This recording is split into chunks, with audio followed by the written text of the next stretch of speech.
मित्रों नमस्कार। मित्रों, हमारे मंदिर कई शैलियों में बने हैं। हमारी भारत भूमि धर्मभूमि की संज्ञा से विभूषित है। धर्म प्रारंभिक काल से ही भारतीय जीवन की धूरी रहा है। मनुष्य के जीवन पर धर्म का बड़ा प्रभाव है। जन्म से मृत्यु तक की अनेक घटनाएं धर्म से संबद्ध दिखाई देती हैं। यज्ञ उपासना ये आदि पद्धति है। भारतीय संस्कृति वैदिक संस्कृति का ही दूसरा नाम है। यज्ञ कर्म और अनुष्ठान इस संस्कृति के मेरुदंड रहे हैं। हवन में आहुति डालकर देवताओं का स्तवन करना ही यज्ञ कहलाता है।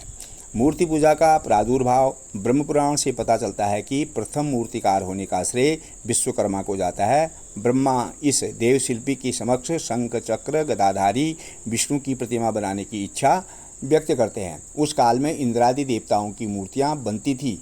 तैत्तिरीय ब्राह्मण में देवियों की स्वर्ण निर्मित प्रतिमाओं का तथा याज्ञवल्क्य स्मृति में ग्रहों की धात्विक प्रतिमाओं का जिक्र आता है। मूर्ति पूजा का प्रचलन प्रकृति का संचालन करने वाली अदृश्य शक्ति भगवान की मूर्ति में वास करती है। यह अभिष्ट प्रदान करती है और हिंसक प्राणियों से रक्षा करती है। इस भावना से मूर्ति पूजा को जन्म दिया। देव मूर्तियों की पूजा की चर्चा पाणिनि की अष्टाध्यायी तथा याज्ञवल्क्य की स्मृति, पतंजलि की महाभाष्य, महाभारत शांति पर्व, कौटिल्य के अर्थशास्त्र आदि में हुई है। प्रथम नागर शैली सामान्यतः हिमालय और विंध्य पर्वत के बीच प्रचलित शैली को नागर शैली कहा जाता है। नागर शब्द का अर्थ है नगर से संबंधित। इस शैली के मंदिर चौकोनी या आयताकार होते हैं।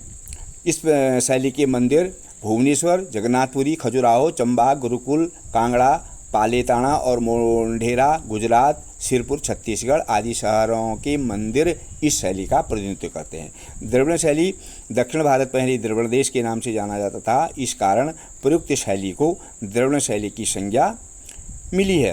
वास्तुशास्त्र के अनुसार देहो देवालयः जीवः सनातनः, अर्थात मनुष्य की देह देवालय है जिसमें वास करने वाला जीव सनातन है। महाबलीपुरम, कुंभकोणम,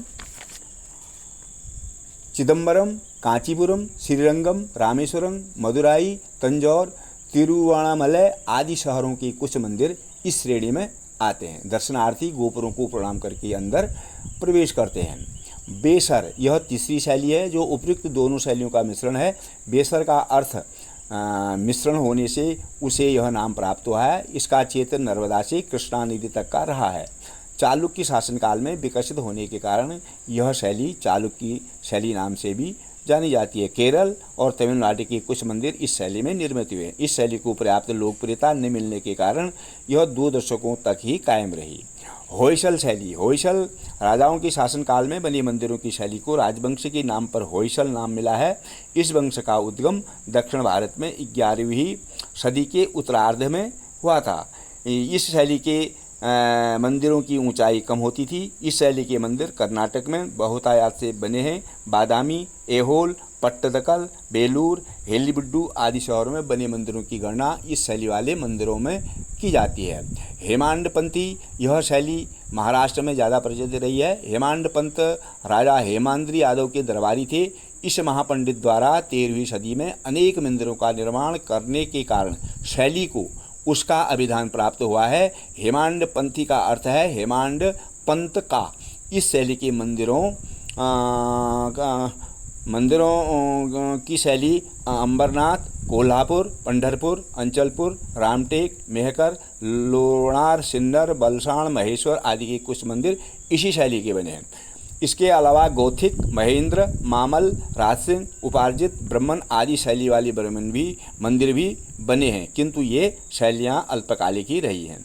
शिल्पियों और कारीगरों द्वारा निर्मित मंदिर हमारी विरासत की अनुपम निधि है। शिल्पी कर्मियों की कलाभिव्यक्ति में उनकी स्वयं स्फूर्ति, एक चित्तता और आध्यात्मिकता के दर्शन होते हैं। अपनी शिल्प प्रवीणता, हस्तलाघव एवं सौंदर्य प्रियता को उन्होंने मूक प्रस्तरों में उड़ेलकर विचारणीय तथा जीवंत बना दिया है।